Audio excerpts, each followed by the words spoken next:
B'Shem Hashem Na'aseh V'Nasliach. We shall continue Be'ezrat Hashem our Zera Shimshon class. Parashat Bechukotai. Says the Zera Shimshon Parashat Bechukotai, the last parasha in Sefer Vayikra. We're going to learn Derush Gimel Be'ezrat Hashem. He says the following: Pasukim. He wants to analyze the beginning verses of the parashas. You know that just as a backdrop, this week's parasha is famous and infamous for many things. The main idea of this week's parasha is Hashem is giving you the balance of possibilities, possible outcomes that a human being shall realize based on how he uses or misuses his free will. Hashem says very clearly, right, that this week's parasha is a source for a lot of major fundamental principles in Jewish philosophy and theology. One of those things is the fact that free will exists. Free will is a real thing, that human beings have the right to choose morality over immorality, the right to choose the good over the bad, and that there are consequences for the person's actions, right? If the person does good, he shall see good. If he does bad, he shall see bad. Now again, there are those famous deep questions that need to be addressed. You know, how does a tzaddik see bad in his life? How does a rasha see good in his life? Right? Moshe Rabbeinu asked Hashem this question famously, as the Gemara explains. But that's not the topic today. Today we're just going to go based on the simple, basic, fundamental principle. I guess, again, we're talking about in the long run. In the long run, right? If you do good in this world, you will see good in the long run. In Olam Haba, eternally, over the long haul, it will be good for you, right? And vice versa for the opposite. Now, that's what the parasha speaks about. Hashem says very simply, if you follow me, you will get a reward in this world. And Chachamim explain in the next world as well. And if you don't follow me, you will see many, many, many bad, terrible, lo aleinu, horrible curses that shall befall upon the people if they do not follow HaKadosh Baruch Hu. That is the main premise of the parasha. And the Zera Shimshon wants to analyze some of the words and some of the usage, the way it's presented. He says, Pasukim im bechukotai telechu, v'im bechukotai tim'asu. When Hashem presents in the Torah the first part of the equation, which is, if you do good, you shall see good. The way he says it is, if you walk in my chukot. Chukotai means my chukot. A chok is a type of law. In the Torah, we have different names for different laws. There's chukim, which are laws that are not understandable to our simple human logic. And there are mishpatim, which are simple, understandable, common sense laws, such as do not kill, do not steal, honor your parents, things like that. The chukim, an example would be, do not eat pig. The laws of purity and impurity, all the things that seem hard for us to understand on a basic level, those are chukim. So when Hashem introduces that, he says, if you walk in my chukim, you will get good, you'll get berachot. But then the other side of the equation, when he introduces that part of the equation, which is the negative side, it says, V'im b'chukotai tim'asu, if you will hate my chukim. If you will hate my chukim. What does that mean, hate my chukim? It says over here, we have to analyze, why does the Torah repeat the language in three different ways? By the blessings. What are those three ways? Bechukotai telechu, walk in my chukot. Umishpatai tishmoru, and if you guard, tishmoru, if you guard my mishpatim. We explain what that is, right? This is the common sense laws. V'acharechen, and afterwards it says, v'asitem otam, and you will perform them. Right? God says, if you do these three things, you get baracha XYZ. Ima kol inyan echad, if it's all talking about the same idea, why do you have to repeat it three different ways? And by the curses, lo amar lehefech. It doesn't say the exact words in the opposite. Im bechukotai lo telechu. If you do not walk in my ways, if you do not keep my mishpatim, if you do not guard my mishpatim, I'm sorry, and if you do not perform the law, the mitzvot. It doesn't say there's the negative. It doesn't take the same formula as the berachot and flip it for the negative side. It doesn't say that. It says different words. What are those different words? Umahu. What is it? Tim'asu. Dinakat. What is the purpose of saying it the way it said it, the negative, which is, if you will tim'asu, if you will hate. Tim'as means to be disgusted by something. So God says, if you will be disgusted by my laws, right? And by extension, not do them. But the question is on the wording. Why is it by the barachot that says, if you will do the laws, and if you will guard them? But by the law, by the curses, it says, if the laws will disgust you. Yes, it's the opposite, but not exactly the opposite, right? If we're trying to see, if the Torah is trying to present a simple, balanced, equation here, then it should be the same wording on both sides, just the negative on the other side. But that's not what it says. It says a different word altogether, disgusted, right? If you wanted to keep it consistent and symmetric, then over here by the blessings, it should have said, if you will love, if you will be not disgusted, I don't know, if the laws will be delicious for you, or something like that, the opposite of that. The point is, it's not exactly symmetric. Why not? ואם לא תשמעו לי, ואף אם יש, ואף שם יש כפל לשון. Right? Another pasuk that it says over there by the curses is, if you will not listen to me. Right? But it didn't say that by the blessings. It didn't say if you listen to me. It says if you will do them. So again, it's not exactly symmetric, and he wants to figure out what's the purpose the Torah worded it this way. יש לומר, you can answer. החובה, המוטלת על האדם, the obligation that falls upon a person, לאהוב המצוות, to love the mitzvot, ולשנוא את העבירות, and to hate sins, שמי שאין לו אהבה כשורה בליבו, עם המצוות, that because if somebody doesn't have love entrenched in his heart for the mitzvot, אף אם לא יחטא, even if he doesn't sin, עם כל זה לא יהיה לו זריזות המצטרך בקיום מצוות. They won't have the proper alacrity, the proper זריזות that he needs to perform the mitzvot, to do the positive things. ואי-אפשר שיבוא לידי נקיות, and he will not reach the level of נקיות, of cleanliness, spiritual cleanliness. ולהפך, מי שאין שנאה תקועה בליבו, and on the other side, flip side of the coin, if somebody doesn't have hate entrenched in his heart against sins, it's possible that he will fall to sin, right? So the point is saying a person is obligated to not just do the mitzvot, but to love the mitzvot, and not just not do the avirot, hate the avirot. You have to have that emotional investment. That's what he says.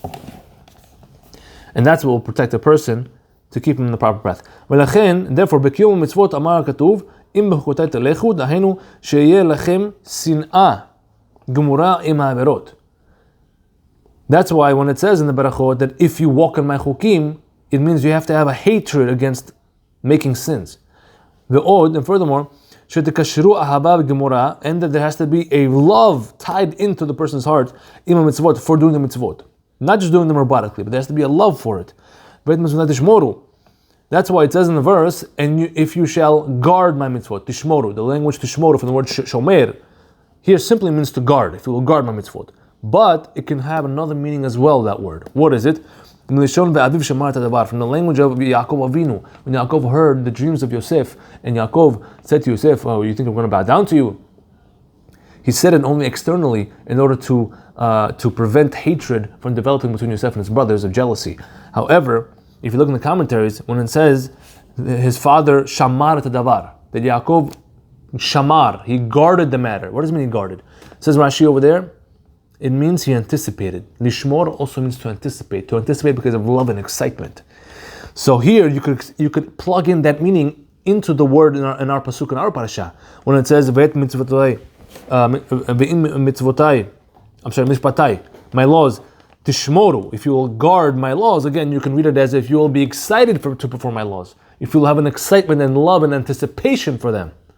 That's the love that a person needs, according to Zayir Shimshon.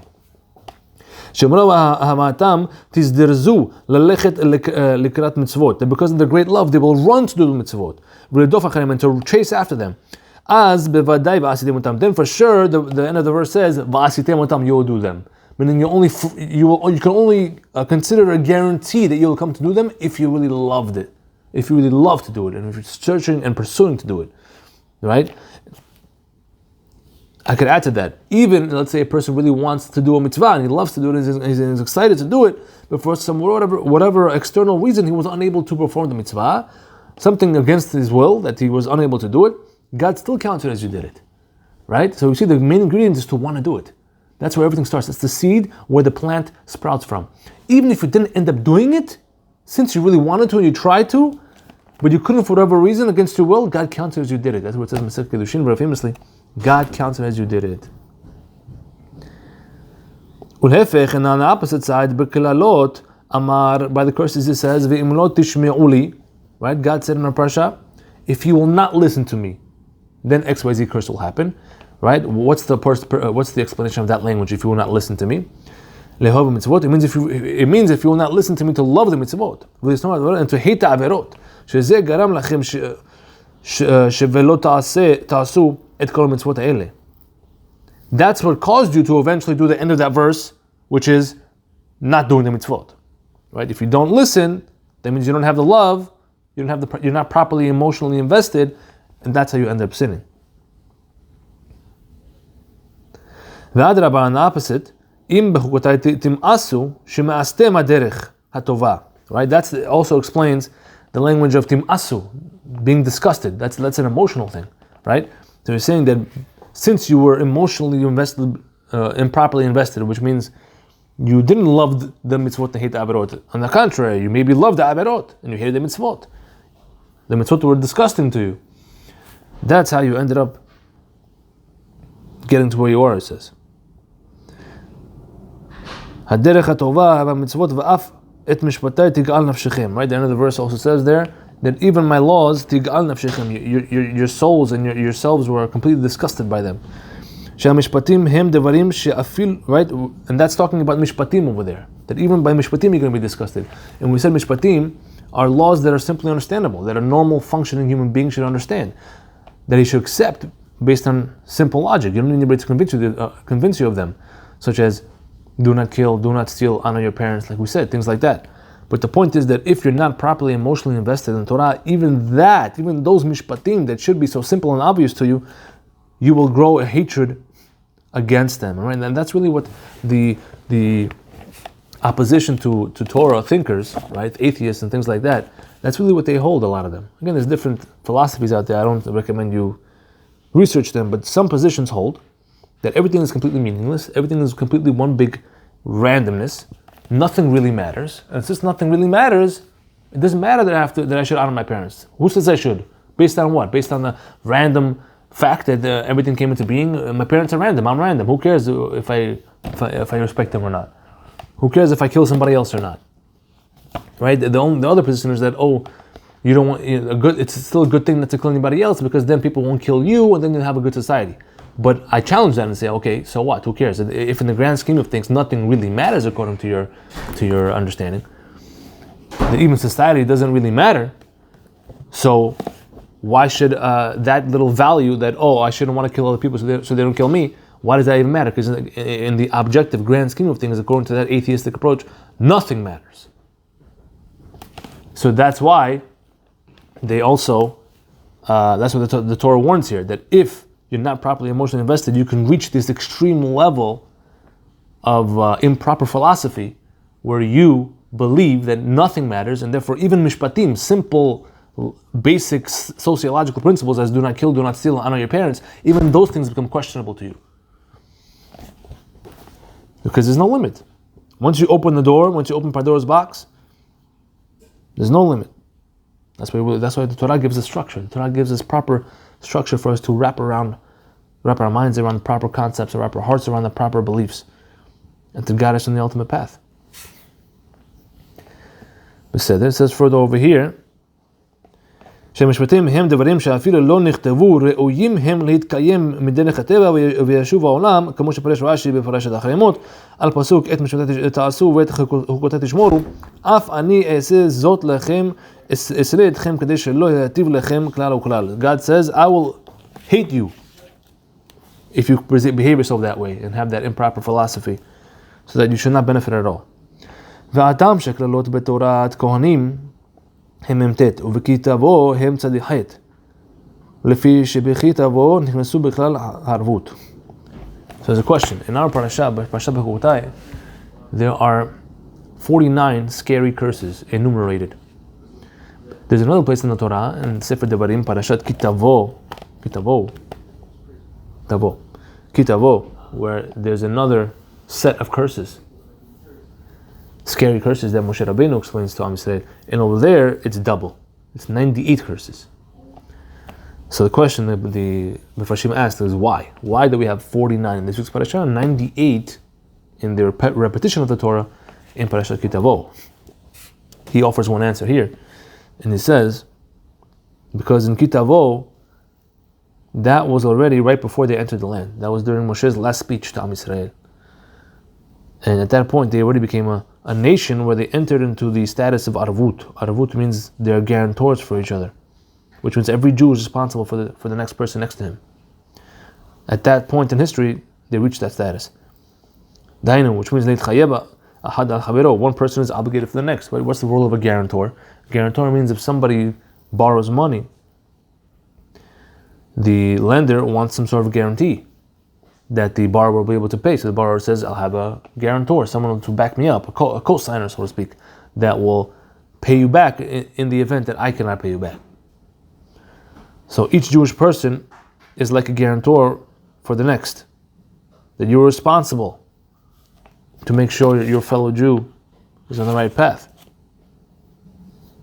And that's why it says 98 curses in Kitavo and 49 here, because here in this week's parasha was before they reached that level. So each person was individual, worried about himself, responsible for himself. But by that point in history, each person was responsible for himself and at least one other person, double, and that's how you get 98. Right? Because the guarantor ends up suffering if the lender can't pay. Same thing over there. One Jewish person can end up suffering if his fellow Jew next to him is not behaving properly. And with this understanding, we can understand the pasuk he says from Tehillim, chapter 139:23. It says, "Chakareni el v'da levavi." Investigate me, God, and know my hearts, in plural, my hearts. God, know my hearts. What does it mean, my hearts?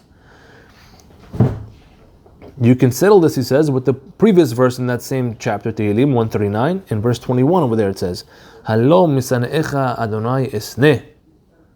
Don't I hate your haters, God? Right? This is one of the sources where it says people who are fiercely against God, you're supposed to hate them. David HaMelech hated them. It says, don't I hate your haters, God? Shekatav, Rabbeinu Yonah, the Rabbeinu Yonah, important commentary shown. He writes in Masechet Berachot, Daf Nun Daled Amud Aleph, Al Matnitim, regarding the Mishnah there that says, Bechol levavecha, that explains the verses of Kriyat Shema. And it says, when you say, Be'aftar et Hashem Elokecha bechol levavecha v'chol nafshecha v'modecha, the translation of the verse is, you shall love God bechol levavecha, with all of your hearts. Again, it's plural. What does it mean, all of your hearts? The Mishnah explains, Bishnei yitzrecha. You have to serve God with two of your hearts, which the heart represents an emotional inclination. And so you have to serve Hashem with both of a person's natural inclinations. The good yetzer and the bad yetzer, the good inclination and the evil inclination. Meaning your intrinsic pull to do good, you have to serve God with that, and your intrinsic pull to do bad, you have to even serve God with. How do you do that? Says Rabbeinu Yonah, Lisno et reshaim, to hate the wicked ones, Hainu la'avod habore b'yetzer hara. That's what it means to serve God with your evil inclination. Why? Mishum she'asin'ah, because the faculty of hatred, v'tahrut, and competition, and hatred and competition together, nif'elet, they emanate miyetzer hara, from the yetzer hara faculty of a person's mind. Right? I mean, hate itself, a person only hates anybody because of the yetzer hara. So if you want to use that in service of God rather than going against God, then you use that to hate those who hate God. Then you're using it in a positive way to serve God that way. But love in general is emanates and is sourced in the Yetzer HaTov itself, right? The good inclination, that's where love comes from. V'avkan, the same thing over here, Amar, it says, Kishe'ani soneh et harishaim, when I hate the wicked people, And when I hate sins, ani ovdecha. I am serving you, God, by doing that. Even with my evil inclination, I'm using it to serve you. If so, az da levavi b'shnei betin. That's why in the original verse in Tehillim that we had a question on, which is 139:23, where it says, God, investigate me and know my hearts. It's referring to his two inclinations. The plural hearts is referring to his two inclinations, the good inclination and the evil inclination. Yetzer tov, yetzer hara. That's why it says two bets over there. It means two hearts. And that's how a person is really, his true colors are shown, right? That when he even serves God with his evil inclination, then he is 100% emotionally invested in HaKadosh Baruch Hu. And that is the goal. Baruch Adonai Le'olam, Amen ve'Amen.